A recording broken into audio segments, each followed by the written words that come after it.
you should start to enjoy working out, and like you don't have to push yourself into misery. You don't have to beat yourself up in order to have a good workout, especially when people are just getting started. Yeah, like I'm not even teaching them, like I'm not working them out. I'm teaching them how to work out. I'm not beating them up. I'm teaching them the skills.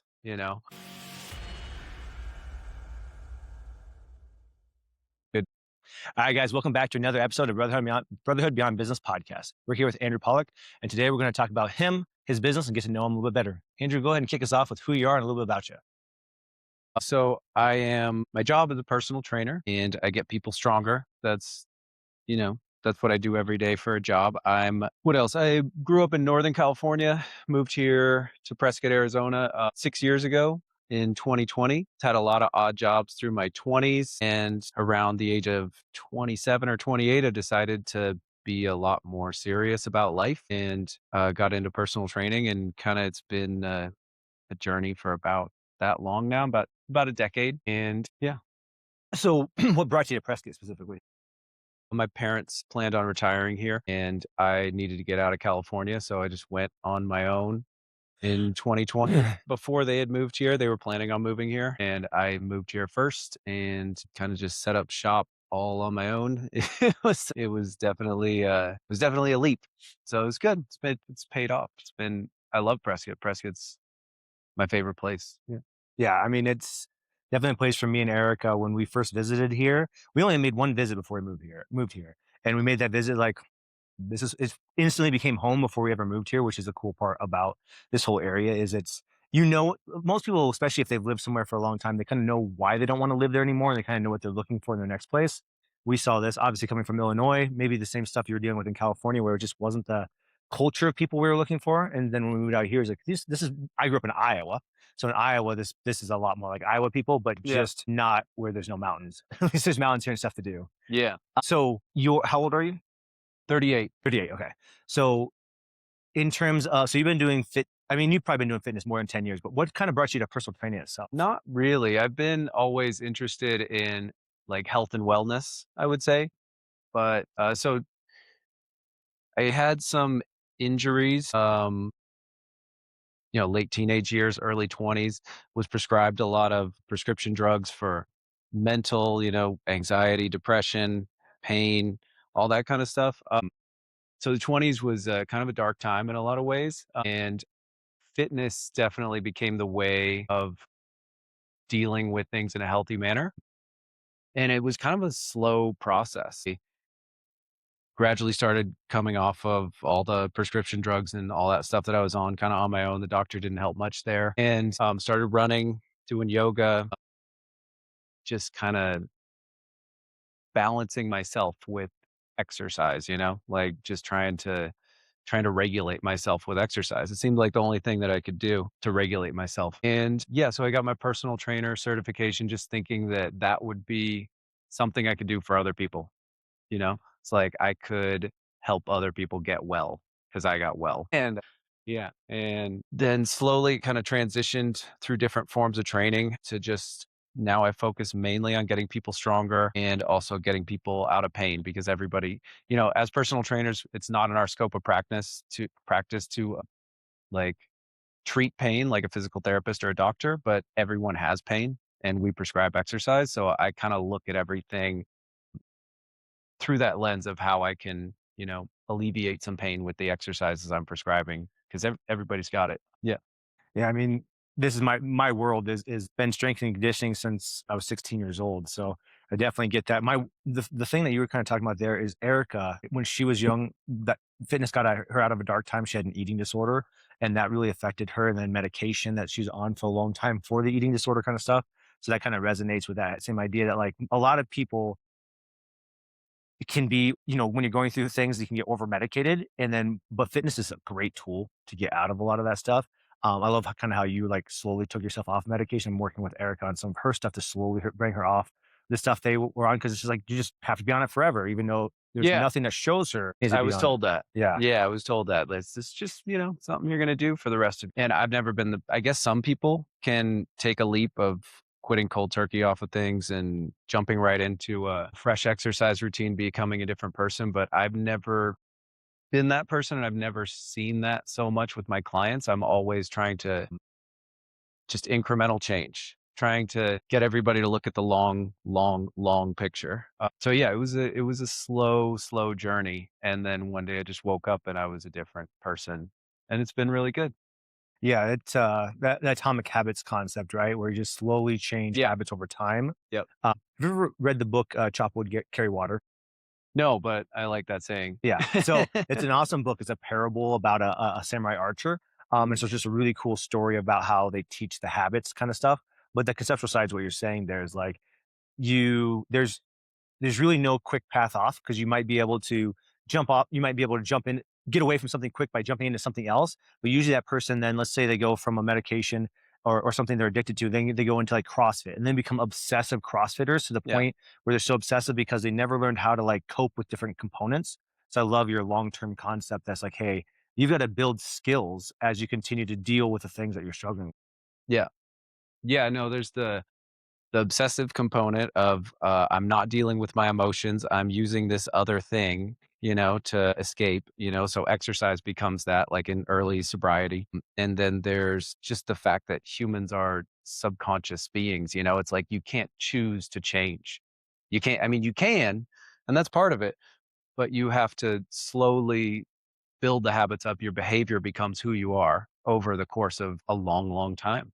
And it's like we think if you think that you are just your conscious decisions, like I don't think so. It's all under the surface. It's all like these subconscious kind of motives and patterns and behaviors that like and that's why I just want people to show up at the gym and do the work. I don't care what their motivations are. I don't care so much about their conscious. I like the conscious decision to change, but I was talking about this the other day with the gym owner at the gym I work at, and she was saying that when she gets people who are coming in super hot to change, just like so gung ho, it's almost like those are the people that drop off Yeah. quicker, because it's not so much a conscious decision. It is that like you just show up when you don't want to, you do the things you're supposed to.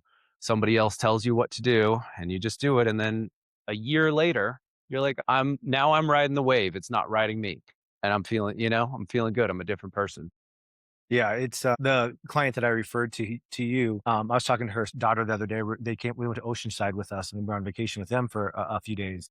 And she was telling me that she's like, my mom said she's like, Andrew's expensive for her, but she's like, I just can't afford not to have him, and that's Yeah. an awesome thing to have because for her, she's never had health and fitness ever a part of her routine in her whole life.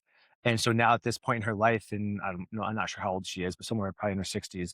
And so that to be able to like that idea that like she wasn't gung ho for sure to get started, and it's one of those things. I think she's somebody that would last a long time just Yeah. because she's like, I'm not all in. I'm not This is like not what I want to do forever, but I see the benefits of working with Andrew, the stuff he's teaching me, and he's like my expert that I need to go to consistently. But she's not gung ho, and I think that's why when I was talking to her, I was like, I think you're going to do great at this consistently because you just realize this is what I got part of my life now. So Yeah.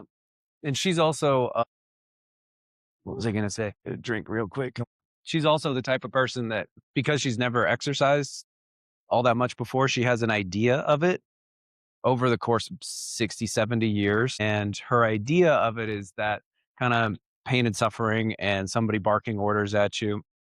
So when I just kind of, talk and we laugh and have fun, and then like I tell her, do another set, how does it feel? Like, and it's not that big of a deal, you know.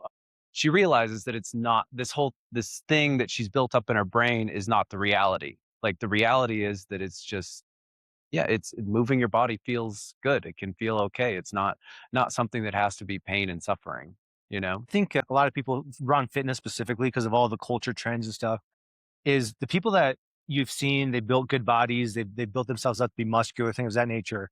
It's just a lot of years compounded on top of each other. There's never one intense effort over a 3 month period, you know? Yeah. And that's why I always kind of tell people is like, hey, I mean, you just have to become a person that works out consistently. That's all you need to do. And just need it. And whenever somebody talks to me about like, well, how long do I need to do it? Like forever. Like this is just like part of life now. But Yeah. like don't go too intensely about it. Like you're saying, don't go too intensely day one. It's like we're just going to slowly build these things, and over time, you will achieve it by the consistency that you keep showing up. Yeah. And if you're miserable, you know, it's like there's a certain amount of misery that's necessary or productive, you know, to embrace a little bit of it. But it's not like you have to be miserable the whole time. Like you should start to enjoy working out and like you don't have to push yourself into misery. You know, you don't have to beat yourself up in order to have a good workout. Especially when people are just getting started. Yeah, like I'm not even teaching them, like I'm not working them out. I'm teaching them how to work out. You know, I'm not beating them up. I'm teaching them the skills, you know? So yeah, I think there's a big, like, a false reality that people have about working out just being this beating yourself up, like this muscle damage causes muscle growth, which we know now, like it doesn't. Like the main driver is not muscle damage. It's not like you have to damage your muscles in order for them to grow. You just have to stimulate them enough. And sometimes that's not, you know, not as hard as people think it is. And you should get to have fun. You know, it should be something that you can find things you enjoy, you know, and that's something that you're going to stick with because that's the dopamine hit that's going to keep you going. That's where the behavior change really starts to happen. Like, I don't work out and eat healthy because I have to. I do it because I enjoy it, because it, that's how I feel good. That's why I don't, What's why I'm sober and I don't drink or do drugs because I know that that wouldn't make me feel good in the same way. It wouldn't serve me like this is serving me, you know, So what's the name of your business? Is that the outside the name? box. Outside the Box? Yeah. Okay, so what is you call them mentors? Who's maybe the person that you follow the most, you've taken the most experience in your training style from? Like for me, it was like Charles Poliquin kind of stuff. I was big Sure. into that. I was big into some Alan Cosgrove stuff back in the day when we did training. Is there anybody that like you kind of model your fitness around, or somebody that you follow consistently? No. I mean, I think there's been lots because when I first started training, I didn't really know anything. I shadowed a bunch of trainers at my gym, and it was all about like corrective exercise and posture. I was doing a lot of yoga at the time too. So it was all about like posture and this perfect form of biomechanics, you know? So I did that for a while. I got my NASM corrective exercise certification. I followed that. And yeah, so I mean, trainers that were more functional, kettlebell, you know, I would do that kind of stuff. And then when I started working here, I started running some powerlifting programs and just focusing on getting stronger. So yeah, definitely I like all the, you know, the 70s powerlifting, the old time strongman stuff, like the, you know, I've yeah, I've been influenced by a lot of that stuff. I don't really have like any, you know, coaches or mentors that really stand out as like the one that like that inspired me. I got to do that, you know. That's really why like my training is, I mean, well, it's outside the box is like outside the box gym, outside the box thinking. And a lot of what I like to do is really jack of all trades. Like I want to make sure we hit everything. There's something to learn from everything, you know?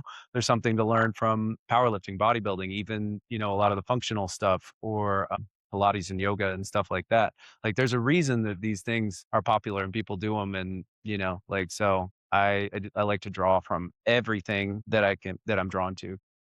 But you're saying that in a way that you're using components from it, but you're probably I'm guessing you're not doing like CrossFit where you're mixing all stuff together in wads or No, okay. no, I don't think that's so I think that like a CrossFit circuit-based training can be an effective way to get a beginner to have decent conditioning and decent strength, but also they're going to get beat up a lot in the process. Again, that goes back to the philosophy of working out as beating up versus just stimulating. So I think most people go into a CrossFit class and get beat up more than stimulated. I think overall training qualities of strength hypertrophy and conditioning and aerobic capacity all kind of separately is the way to go. But I mean, there's a lot of overlap there. So like if someone's super deconditioned and super weak, like, you know, we can kill a lot of birds with one stone by doing something kind of circuit based, but definitely not in a CrossFit way. Yeah. Yeah. Yeah, definitely. I wasn't sure because sometimes when the people talk about mixed modalities or whatever, then the people start imagining CrossFit, and I didn't think you really train that way. Nothing like everybody has their own modalities and stuff and how they train, but I agree. The older I get, so I just turned 40 this year, and the older I get, the less not intensity is the wrong word because I still think intensity in my workouts is an important component. Yeah. But it's more like the less I want to be beat up for my workouts. I Yep. literally want to leave most workouts feeling really, really fresh, You should. so that the next day I'm coming back, I'm like, I can do this again, Yes. So whereas when my early 30s, definitely late 20s, just didn't do that often enough. And man, I was like, but you're just grinding through it. Cause like that was definitely the days of the CrossFit. And we didn't do CrossFit. Our training gym isn't CrossFit. But it was that idea is like, hey, push the maximum. I used to be a football player, former football player, like just push and push and push. Yeah. And now I'm close in the 40s. I'm like, and I want to push for the 45-minute like training sessions I have, Yep. and I'm good until the next day. So Yep. And I think that's what all good training and coaches kind of come to in the end, is that you do want to stimulate just enough and then go home and recover. You don't want to just keep pushing and pushing. But there's a time to push and push and push.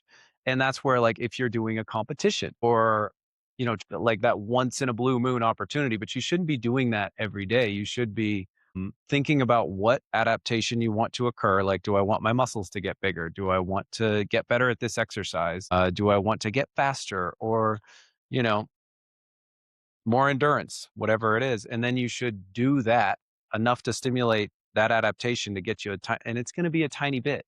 Like, I saw a quote that I didn't fact check the other day about muscle growth that said that we gain about, 5 grams of muscle in a good day. So it's like, you're not going to push yourself and beat yourself up into growing a pound of new muscle, in a week or two. So you may as well just kind of stimulate just enough with whatever capacity that you're trying to, whatever adaptation you're trying to accomplish, and then go home. And I think it takes a lot less than people think. I've been doing like 2 sets on a lot of exercises, a lot of days. And I think that the research has shown that there is diminishing returns after that. Like, you still will get benefit at 3, 4, 5 sets. But I think for most people, the diminishing returns don't outweigh the detriment of that muscle damage and beating yourself up, inhibiting your recovery. Like, you could do 2 sets and do them really hard and do a few exercises and then go home, and you're going to get plenty of work. yeah, I don't remember who I was watching or what I read the other day. I saw that as well, where it's like once you get into true working sets, right? Two really good working sets are all you really need. The problem is a lot of people just they play around with their first, they might say they're doing Yeah, 4 sets. yeah. Their first 2 sets, they didn't That's even an push. important caveat, Yeah. is that 2 sets, like, close to Yeah. failure, like hard. Yeah. I do think that muscle building is a whole different category than most people really think about, because they think that the sets of failure is a really important thing. And so I think people don't realize like getting close to failure is a lot. That's where intensity is. The Yeah. intensity isn't getting close to failure. Yeah. And so a lot of people don't really know how to get there. They're like, oh, Yep. I did my 3 sets Yep. of 10, but never really like they were burning, but they didn't really feel what Yep. failure is. And that's where a lot of people lack on muscle growth. It's like you really haven't done enough work, true Yep. work, to be able to make that muscle gain you're looking for in a short enough. Like if you want quicker gains, you got to keep hitting that failure. Yeah. Clients will ask me, how many reps do I have? Constantly, how many reps and I'm like, how many can you do? How many can you do? Because it doesn't matter so much the rep range as the intensity. It is. Yep. So yeah, for sure. Like, that's another thing, that just like teaching people the skill of doing the exercises and showing up to the gym, like right at the start of training, I also have to teach them how to go to failure. Because I have people that even after they've been training with me for a while, I'll tell them go to failure, and they stop before. I'm like, that's not failure. I see you're still moving. Your movements are still quick. Like, you're not out of breath. Like, that's not failure. It's not when you get uncomfortable and the muscle starts to burn. It's when you physically cannot move the weight anymore. And it's I don't know if it's because people are used to feeling that as like a potential injury, but they've just never felt or been able, like, done that intensive work before physically. But a lot of people cannot go to failure until they learn that as a skill. And so there's a lot of important things for having a personal trainer for. But for me, the more experienced I've been over time, that is the most important part of having a personal trainer, is a person that can get you to failure, because on your own, the average person does not get there. You know what I Yeah. mean? It's like I train out by myself all the time. And the amount of times that I really hit to failure versus like, let's say I'm working out with a buddy. Yeah. When I'm working out with a buddy, I can truly achieve failure because they can get me just that intensity of the pushing. Yep. Also somebody that like, man, I'm getting close. You in certain ways, you hold yourself back, especially if you're doing a non-cable based machine, right? You hold yourself back thinking, I don't want to get injured because of this. Yep. When you have somebody there spotting you or watching the kind of stuff, you can go to failure. And I think that's like because I get questions, especially over the years of coaching people, like, why would I keep working with a personal trainer? And that's one of my biggest thing I've always told them is like, you're not going to get to the end result of the failure component that you need consistently enough to get really good gains without either a partner to train with, and you need a Yep. partner that's intentional to train with, not just a talking buddy, an intentional training partner. Yep. But that's where personal training comes in. Their job is to get you to failure. You're not the type of personal trainer, at least from my experiences, that's just going to sit there and count their reps. You're trying to help them get through that component. Whereas a lot of personal trainers have been people that are like, I'm just counting to 12 for you. Well, so I can count to 12 myself. Yeah. I need you to get me like, man, we're really close to the end rep here. How much do you got left? So I think that's important. Yeah. Yeah. I think, like you said, having a training partner, having someone there who you're competing with. I mean, that's a great thing about CrossFit is that the classes lend themselves to that competitive atmosphere. And a lot of people love that. So if you're working out on your own, I don't know, like maybe like I work out on my own. Did I reach failure on like maybe not. The other thing about working out on my own is that I get used to what I can do. Yeah. I know that I can do 245 for 5 or whatever it is. And so it's like, that's just what I get. And I don't know how much of that is a mental block. Like another thing, if you tell yourself, like, I'm going to do 10 reps on this, all of a sudden, like you can only do 10 You reps. stop at 10. Yeah. So yeah, I think having a trainer for that, the mental part, pushing it, the competitive part. For me, the biggest thing about having a trainer, why I benefit from having a coach is to give me exercises that I wouldn't think of doing, to give me programs that I wouldn't think of writing, to give me things that I don't think I can do. Like the last program I ran from a coach was a 4-day a week full body. And I thought, no, like that's going to beat me up. I can't do squats one day, Bulgarian split squats the next, and then like, hack squats or leg press the day after that. But he said, no, low enough volume, you will get acclimated. And I did, you know? So yeah, seeing what other people's brains are doing programming wise, exercise wise, because we can't think ourselves out of it. It's just like with sobriety or addiction or whatever. The first step is giving yourself over to a higher power because you can't do it on your own. So it's the same thing with programming for yourself. Like, I do it, but I don't think it's the best way to do it. You need someone else who can see you in a way you can't see yourself, see your blind spots, give you things you've never thought about before. And you might, like you might not think it's the greatest idea, but if you follow it and they're a good coach, it'll work. Yeah. Well, that's something that, so I've been playing around recently with having AI help me do my programming. And AI is so far down the road before it actually understands what good programming is. Mm. Because I think programming is something I'm pretty skilled at. So I wanted to test it against, can it help me build faster? And it is so off on. For instance, like what is it off on? So let's say we're doing a 4-day a week program and let's just use a simple example. Like I want to grow bigger shoulders, right? I want to get bigger delts. It will be way too repetitive with the same movements. It's not hitting enough heads of the delt. It might be like, we're going to do lateral raises all 4 days. Yeah. Right. And it's like, well, an intelligent programmer knows we're not going to be able to do that. Yeah. AI doesn't take that into account. The other part is so exercise variation is a struggle with it. It doesn't do a great job of creating tempo-based workouts. So Charles Pollock, one thing he was big on is tempo-based, right? So we're going to go down 2 seconds down, or let's say a lateral rise, 2 seconds up, we're going to hold for a second, come back down 2 seconds, right? Yeah. So tempo-based for time under tension, really. Yeah. Doesn't really understand those philosophies. Way overdoes quantity. So it's still like volume metrics. Yeah. And now if you really know how you're programming, if you know how to program and put it in, that's totally fine. But the average person is not going to be able to do that. They're just going to have to build the program. But that's why you pay for personal training and stuff like that. Somebody's intelligently programmed for you. Now I can go through, make the adjustments, give it all the feedback. I want this rep range. I want this many days. Don't replicate these programs when it sends it. Exactly. Almost. And it didn't honestly speed it up any faster. The only thing that it's helped me do a little bit is like, I will throw in like, hey, I'm thinking of a lateral movement exercise. Give me all the list of ones you can think of based on the tools I have. Yeah. That's about the fastest thing. It's helped my brain think outside the box a little bit.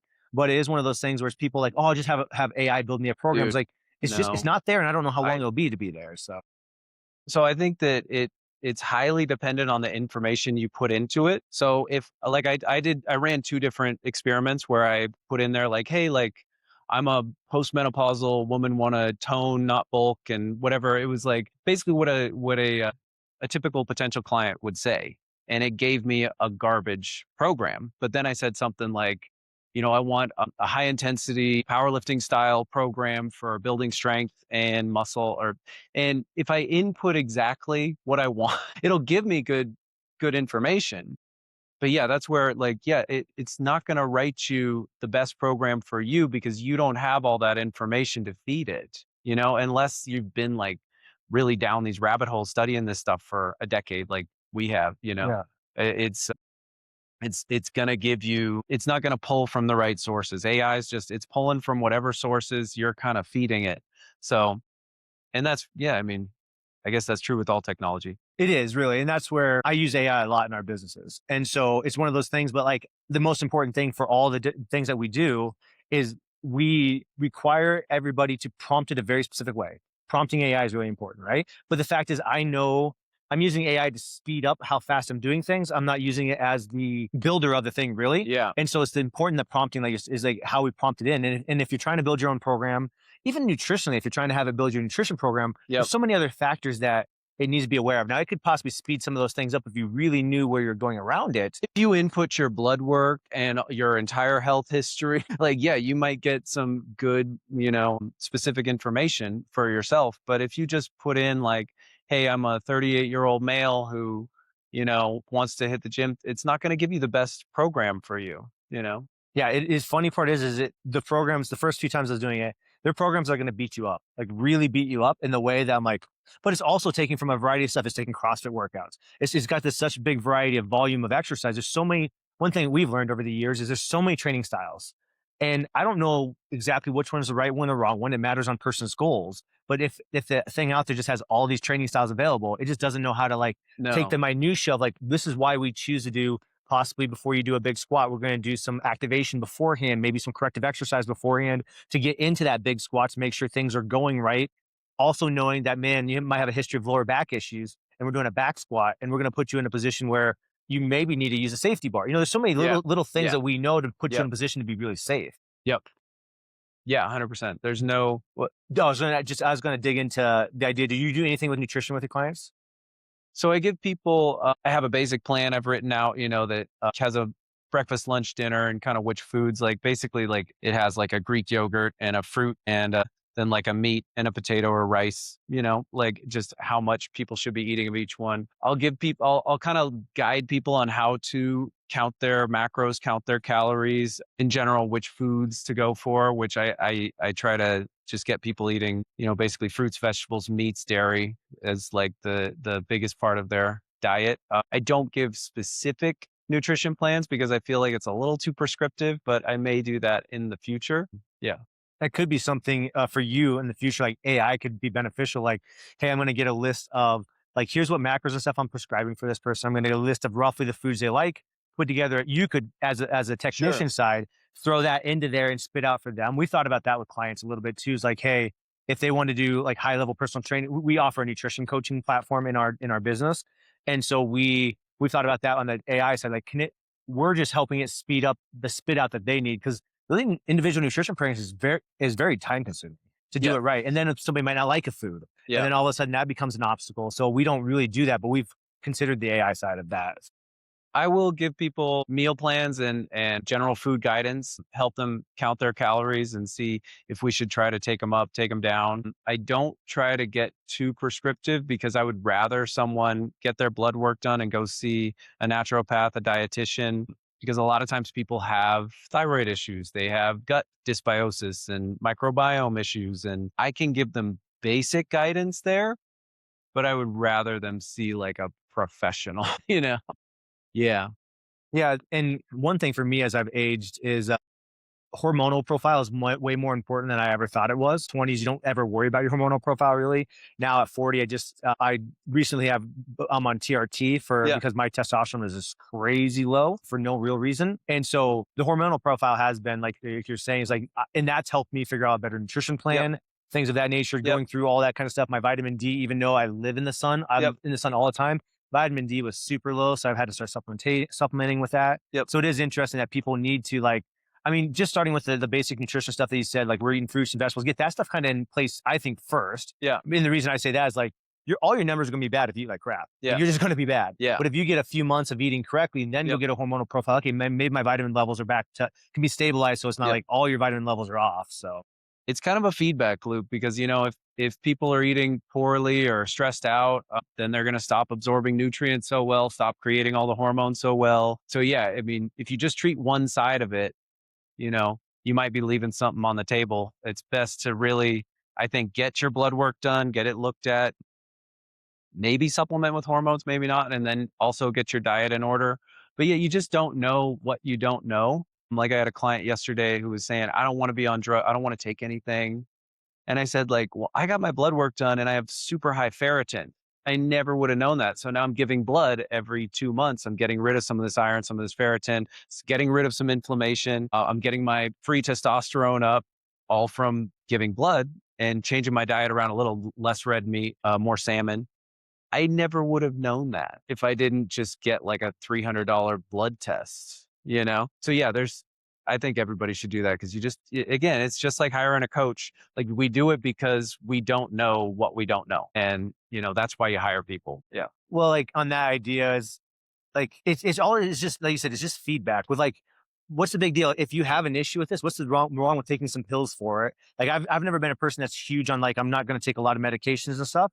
But the idea is if the medication can really benefit me, if there's something like that, like TRT, never thought I would, but I never thought I had testosterone issue. Get the test back and I was actually feeling personally miserable, comparable to what I thought. And man, now I've, about almost 3 months on TRT and I feel like a whole nother human. You know what I mean? Just like it's amazing how far that was off. Never would have thought I would have been on something like that. However, it's like I didn't, as long as I knew it'd make me better, I didn't care. It's like, oh, this is gonna make me feel better. Let's try it out. Feel amazing. Like, okay, at least I have an issue, and maybe down the road, my testosterone will correct itself somewhere based on something that I'm changing. But right now, it's not. So Sure. Did you change anything like diet wise, sleep wise, anything before that? So See for what you could that, do? so I had low testosterone. I got tested in August of last year.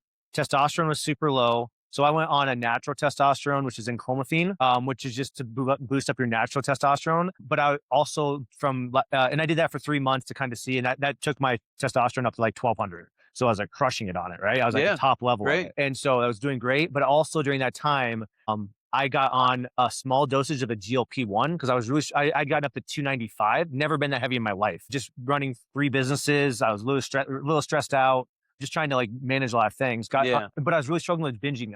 Me and Erica's normal eating routine is very like, people are like, oh, that's a really clean eating routine. But I'd have like a weekly binge where I couldn't control it. And I had no reason other than probably stress, honestly, because I couldn't control it. Got on Yeah. a small dosage of GLP-1s, whole nother conversation on GLP-1s, but conceptually, like, I don't believe that everybody needs to keep following this huge dosage, like 12 milligram dosage or whatever you're on. It's like smaller.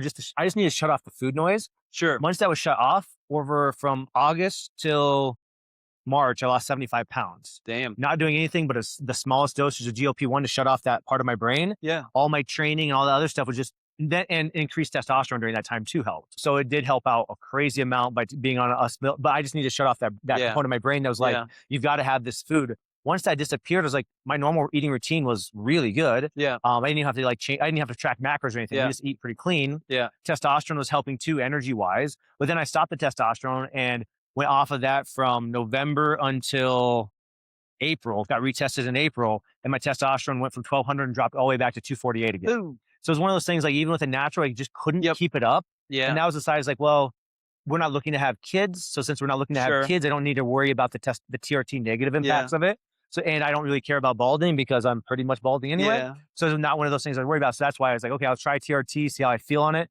Feel great again. Way cheaper than enclomiphene is. So I'm like, I'll probably just do TRT for the time being. So I think that's where the feedback loop I was talking about comes in too, is like it might be more ideal if you were to be like, I'm going to take my stress levels down. I'm going to manage everything naturally and I'm going to take, get my diet but it's like, not everybody can do that. Like you're running businesses, like you can't just not run your businesses, So, yeah, like sometimes you maybe have to take something for a while in order to get yourself regulated and it helps feed into and like now you can get your stress is kind of better and you can manage it better and you can manage your diet better. You manage the food noise better and now you can eat healthier and like it's this positive feedback loop. So yeah, I definitely think there can be benefits there, but I always try to think about like what is the root cause here? Like why are we so, whatever problem we have,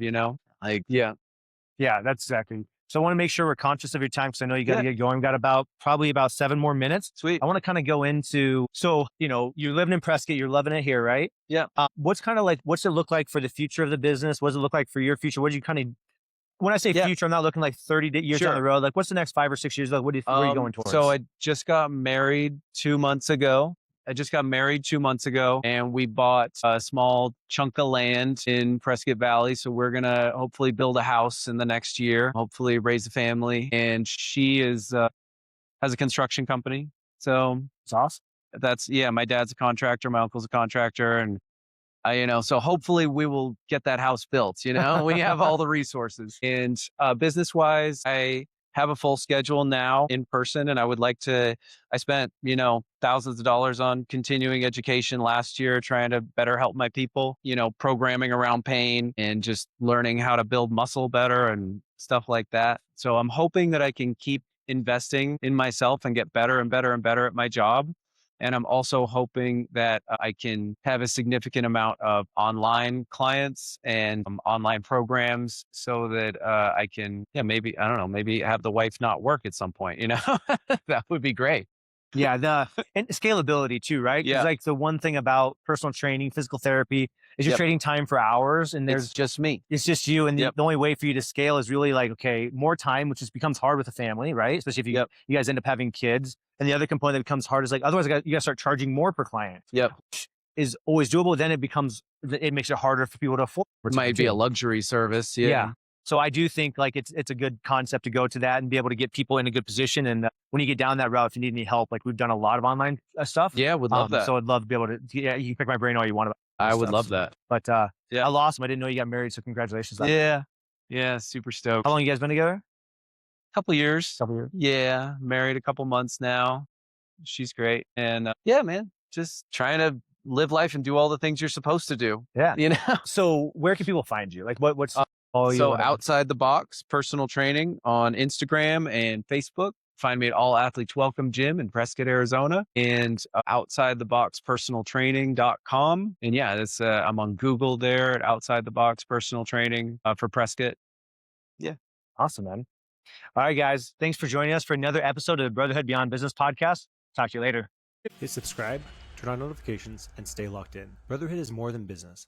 It's about leading from the front, leveling up in every domain, and becoming the CEO of your own life. Step up, execute, and we'll see you in the next one.